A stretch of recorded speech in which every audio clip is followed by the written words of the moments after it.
انسانی حاکمیت کا تصور اس دور کے عظیم ترین شرک میں سے ہے، اس لیے کہ حاکمیت تو اللہ کے لیے ہے۔ ان الحکم الا للہ لا یشرک فی حکمہ احدا وقل الحمد للہ الذی لم یتخذ ولدا ولم یکن لہ شریک فی الملک۔ بادشاہی میں، حاکمیت میں اللہ کا کوئی ساجی نہیں، اللہ کسی کو اپنی اس حاکمیت میں شریک نہیں کرتا۔ تو یہاں اگر دعویٰ ہے کہ ہمیں اختیار ہے جو قانون ہم چاہیں بنائیں، ہم نہیں جانتے کیا اللہ کا حکم ہے، کیا اس کے رسول کا حکم ہے، تو یہ دعویٰ شرک ہے۔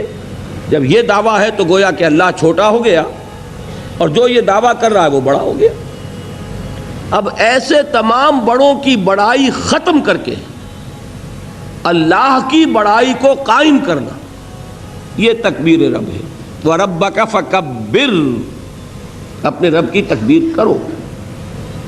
میں نے عرض کیا تھا نا کہ انگریز کے زمانے میں بھی ہم اذانیں دیتے رہے اللہ اکبر، لیکن یہ کہ اس اللہ اکبر کو انگریز بھی سمجھتا تھا کہ اذان دینے والا بھی یہ سمجھ کر نہیں کہہ رہا ہے کہ کوئی بغاوت اس کے پیش نظر ہے، بلکہ ایک مذہبی رسم ہے، ادا کر رہا ہے، ریچول ہے ایک، ورنہ تو یہ کلمہ بغاوت تھا۔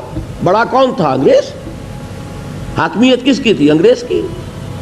اب وہاں یہ کہنا اللہ اکبر، یہ تو گویا کہ اس کی اتھارٹی کو چیلنج کرنا ہے۔ تو یہ جان لیجئے کہ پہلی اصطلاح ہے تکبیر رب۔